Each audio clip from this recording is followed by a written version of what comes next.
Hello and welcome to the Surviving Divorce webinar series. The title of this webinar is Dating After Divorce. I'm G.D. Lonecker. I'm the host of the Surviving Divorce podcast, and I run the website supportafterdivorce.com, where you can find the podcast and you can find other information about surviving divorce.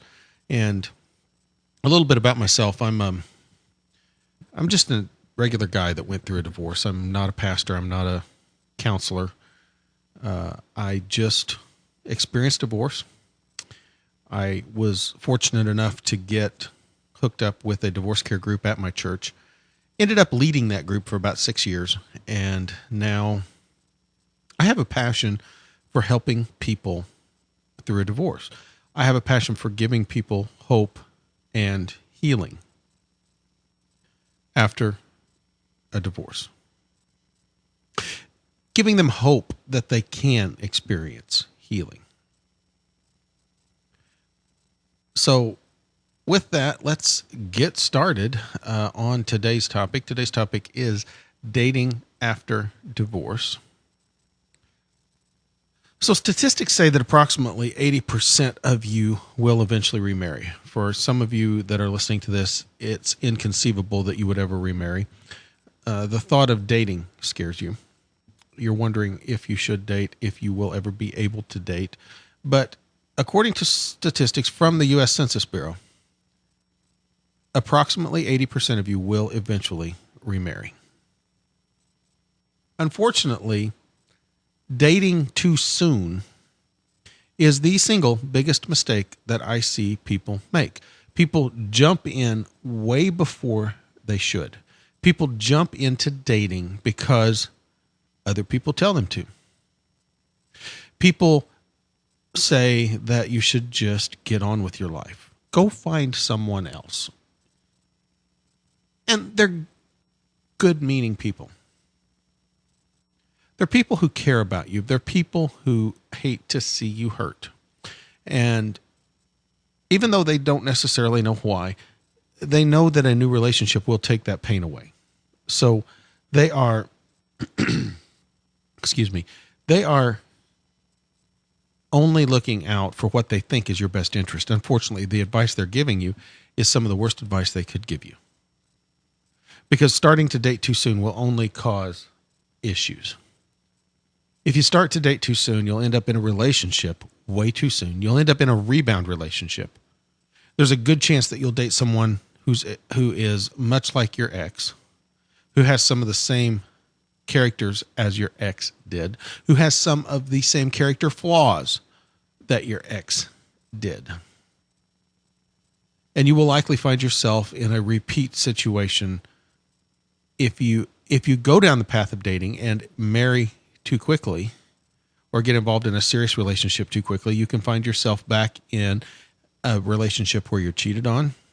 You can find yourself in a relationship where you're abused. Whatever you're coming out of, if you start dating too soon, you will likely find yourself right back in that very same situation.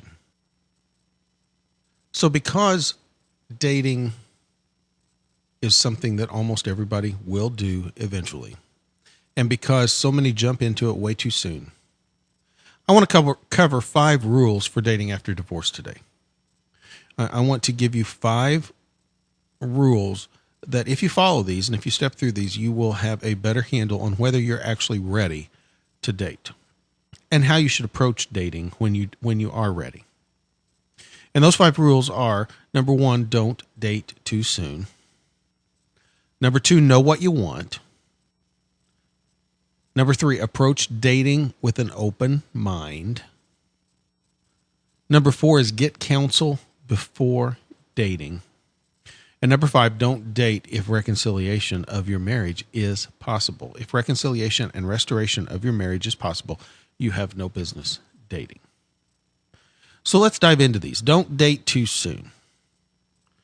And many people, unfortunately, it's way too common that people will actually start dating before the divorce is even final. Now, if you're someone who values marriage, if you value the institution of marriage, if you value the fact that marriage is something we need to protect, Then if you're married, you're married. And if you date before your divorce is even final, that means you're cheating. I mean, I don't see any way around that. You're not married until you have the ceremony and you sign the marriage license and the state officially says you're married. And if you believe that, then you're not divorced until the state officially says you're divorced. So if you start dating before your divorce is final, you're cheating. You're cheating on your spouse, even if the marriage is essentially over. Even if there's really no hope for the marriage. If you start dating before the divorce is final, you're cheating. Now, let's go beyond that. Let's assume the divorce is final. Don't date before waiting at least 1 year. You need at least a year to get your feet under you. You need at least a year to adjust to being single again. There are so many things that happen in that first year. Dealing with your first anniversary, your wedding anniversary. When that comes up, that's a very emotional time. Dealing with birthdays.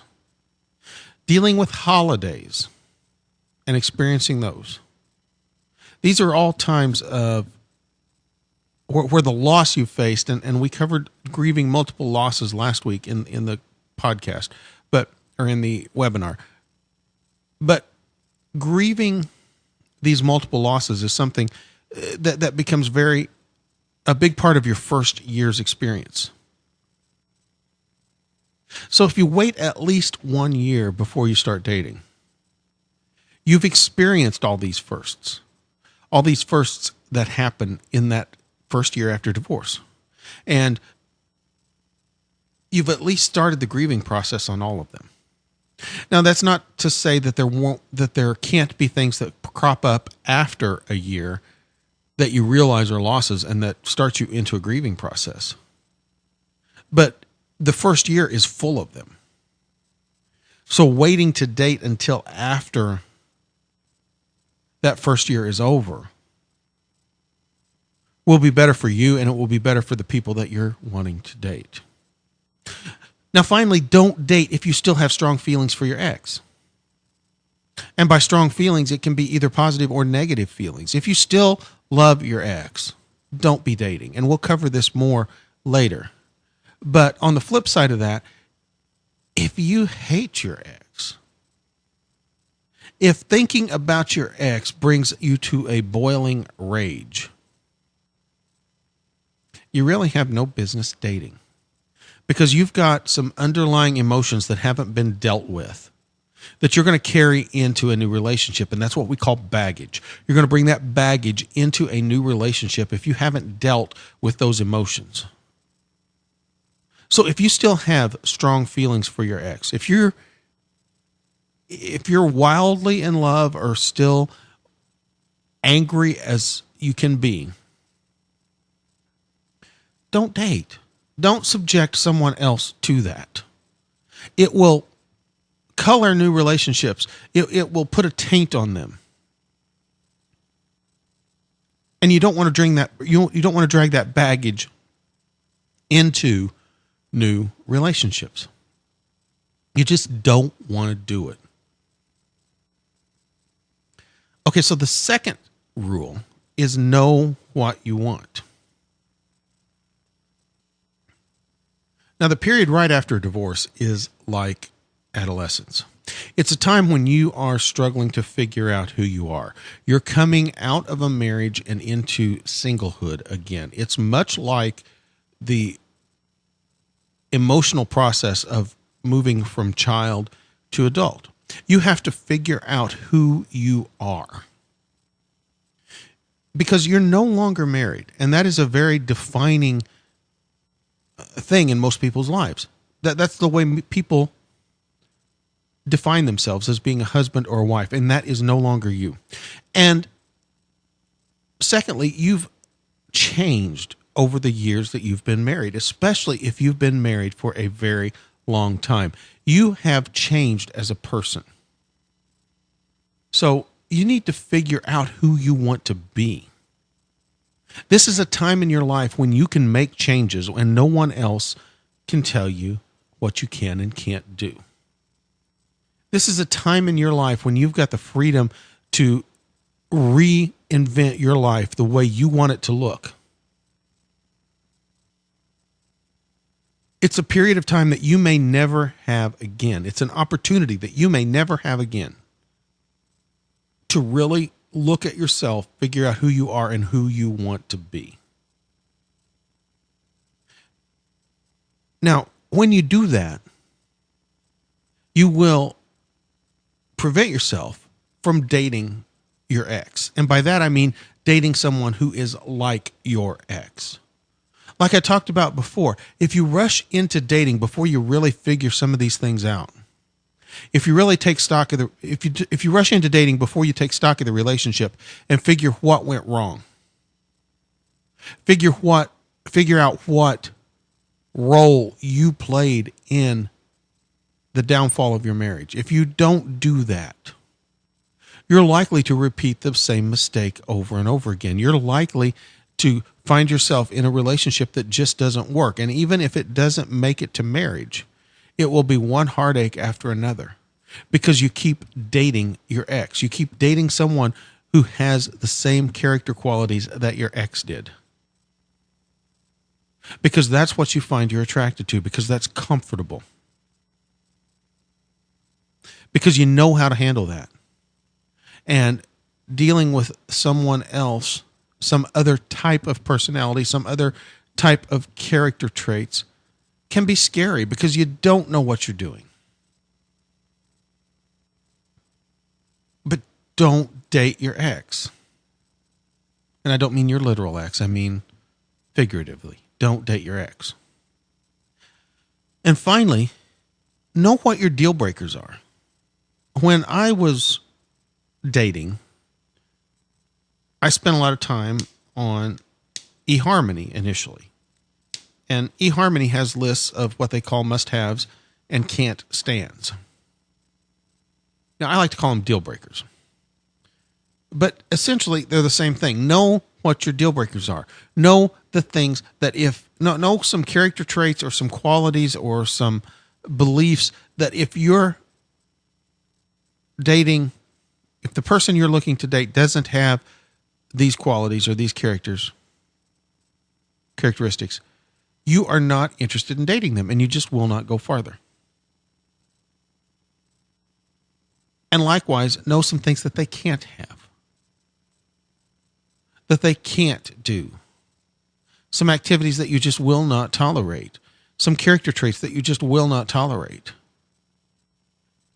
so that you know what you want, you know what you want, you know who you are and where you want to be in the future, you know what you want your life to look like, and you know what your deal breakers are. Now you can approach dating in a much more healthy fashion. And you can approach it in a way that will allow you to make wise choices. Because if you don't make wise choices, you will end up divorced again. And that's what we want to avoid. We do not want to end up back on the road to divorce. Now, just after saying that you need to know what you want and you need to stick to it, the flip side of that is you need to approach dating with an open mind, and that's rule number 3.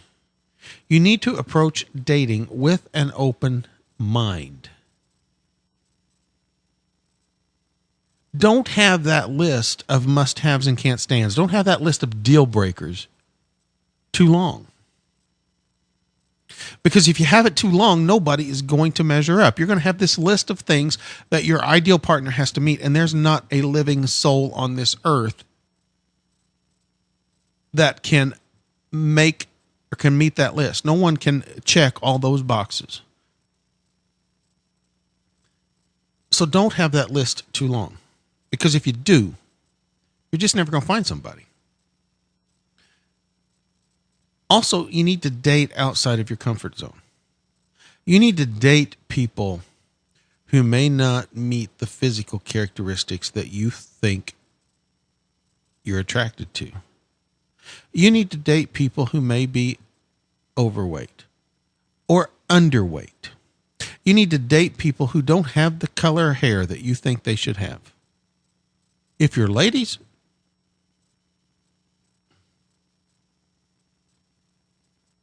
you need to date people who may not have any hair, who may have long facial hair, even if you're not attracted to facial hair. Keep an open mind. There might be someone behind that who is perfect for you. If you're guys and you're attracted to blondes, date the brunettes. Date the redheads. Date people who are a little heavier than you think they should be. Date gals who are a little thinner than you think they should be. Because that perfect person is not going to be there. And you may find a person who is perfect for you, whose character matches up, whose personality matches up, whose beliefs match up, but they're not in the package that you thought they were going to be in. Now, a little story about that. When my wife and I first started dating, we met online. We met on Match.com. And I have some rather long facial hair. I have a long goatee and a mustache, and I'm balding on top. And I listed in my profile that I like motorcycles. Because I do like motorcycles. I enjoy riding. Well, my now wife, when she first read that, she thought I was, the strong, rough biker type. Well, I could be further. That's further from the truth. That couldn't be further from the truth. That is not who I am. But she had to take the risk and go on one date with me to figure out that that's not who I am. Even though on the surface, that's kind of what I look like. I could fit in with the biker crowd fairly easy. But that's just not me. I mean, there's varying reasons why. I mean, I like the facial hair. I lost all my hair, so I'm bald on top. But, it's just who I am, and it's the way I look. But the stereotype doesn't fit in my case. So you need to date outside of your comfort zone.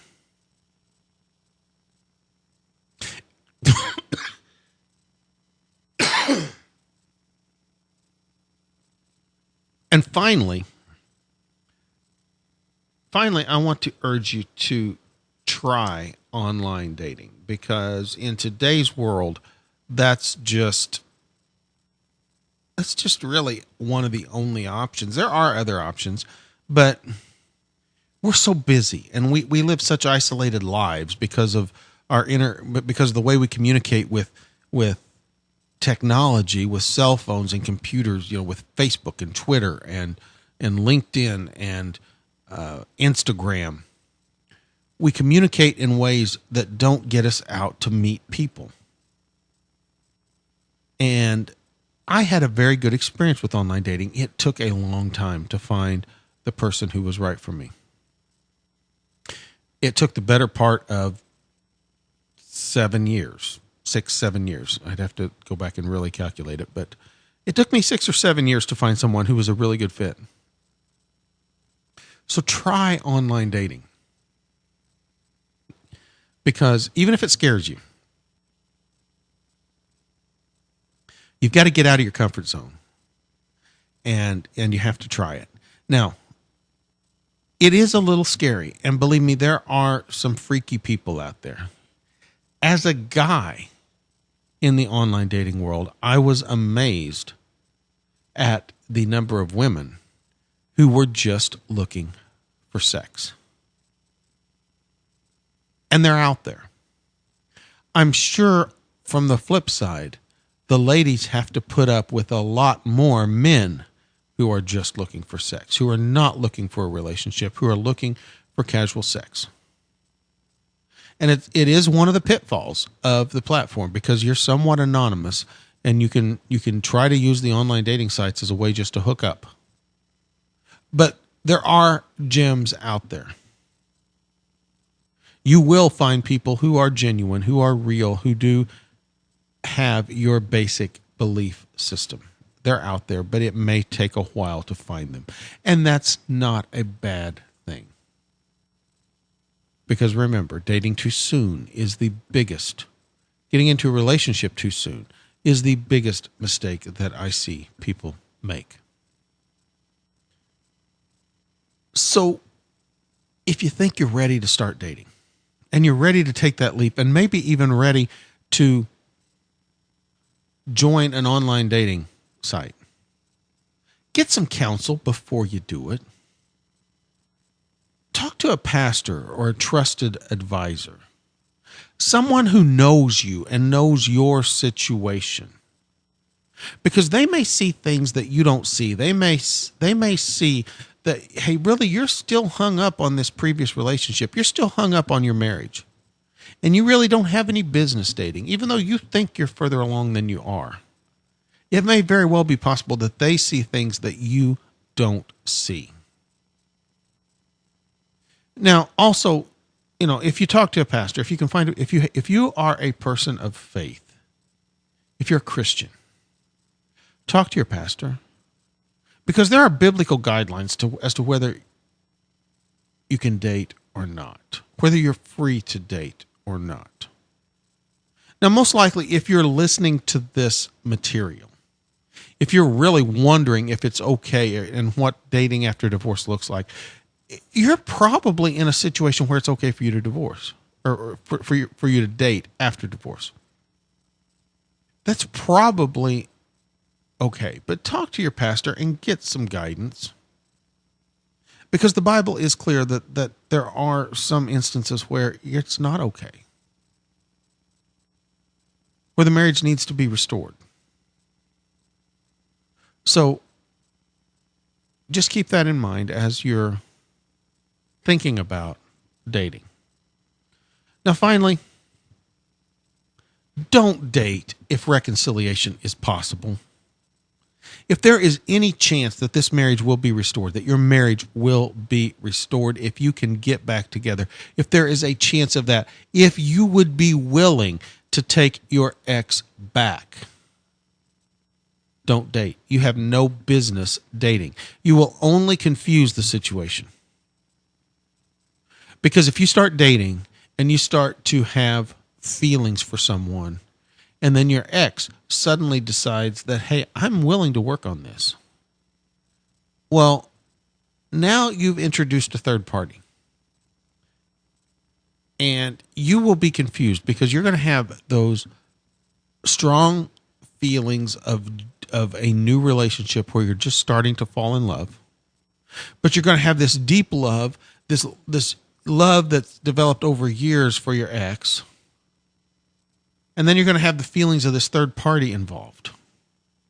So you will confuse the situation if you start dating, if there's any hope of reconciliation in your marriage. And it's not fair to those you're dating. It's just not fair if you're dating someone and you are harboring the hope that your marriage will be restored. It's not fair to that person you're dating. Because if you spend time with someone and you decide you kind of like them and they decide they kind of like you and you start spending more time together and eventually you fall in love.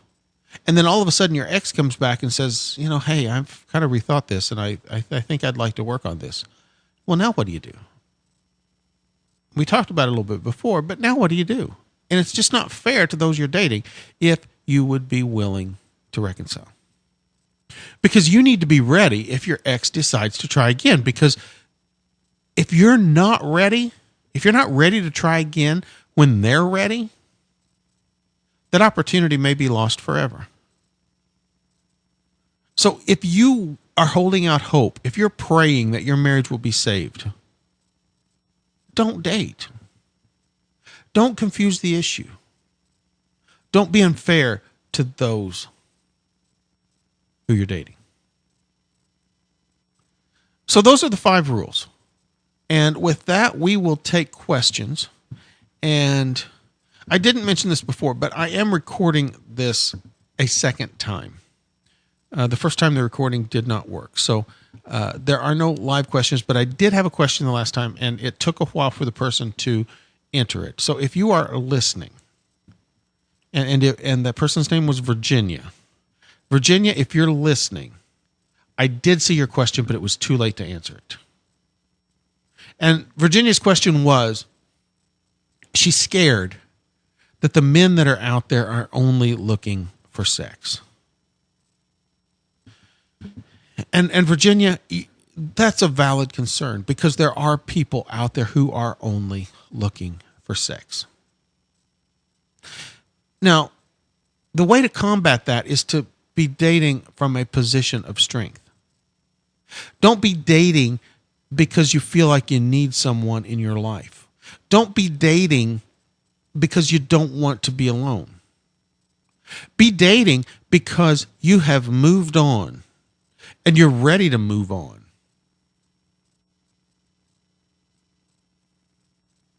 That is when you need to be considering dating again. Because if you date from a position of need, if you date from a point where you think you just cannot function if you don't have someone in your life,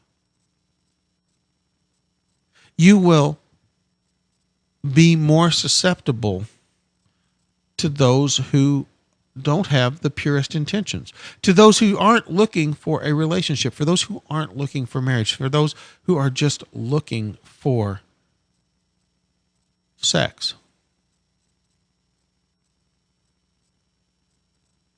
Now, I would encourage you to, especially if you're a person of faith, I would encourage you to understand what the Bible says about marriage, what the Bible says about sex. Understand it, read it, study it, internalize it. Know what you believe and why you believe it, so that you won't be faced with guilt for making the decisions you've made. You can approach dating with a clear conscience.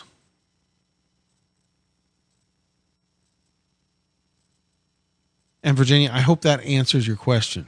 But yes, there are people out there who are just looking for sex. But if you come at it from a point of strength, if you know what you want, if you know what your deal breakers are, and if you know why you believe what you believe about sex and marriage and sex outside of marriage, you're going to make good decisions. You're going to make better decisions because you're coming at this from a point of strength. So with that, we're going to put this, that's the end of this webinar. There will be follow-on webinars. There was another one that was recorded previously, Surviving Divorce Webinar Grieving. And it covers the topics of grieving after divorce and the fact that that grieving is a process. It takes time, and that there are multiple losses that you have to grieve as a result of a divorce. So, if you're interested, please look that up. It's also on my YouTube channel. Go to Surviving Divorce Podcast survivingdivorcepodcast.com or supportafterdivorce.com. And if you go to supportafterdivorce.com/web-book, you can get a copy of my new book, which we'll be releasing shortly. It's called Surviving Divorce, Your Guide to Finding Hope and Healing After an Unwanted Divorce. We cover dating after divorce in there. This webinar was basically taken from one of the chapters in the book. I expounded on it considerably, but this was a chapter in the book. The 5 rules for dating after divorce are a chapter in the book. You can get a free copy of that if you go there, and if you listen to this and you go there before the book is released. supportafterdivorce.com/web-book. If you go there before the book is actually released, you will get a free PDF file of the ebook. Now, if you go later, if you're listening to this and you find this after the book has been released, supportafterdivorce.com/web-book will take you to a page where you can actually purchase the book. and it's not an expensive purchase, but it's an overview. It's a guide. It's a handbook that covers a lot of the different topics, a lot of the different subjects, a lot of the different issues that you will face as you're going through a divorce. So with that, I want to thank you. I want to thank you for listening, and check out the podcast, Surviving Divorce Podcast. It can be found on iTunes, or you can listen to it at supportafterdivorce.com, and you can find the latest episodes there.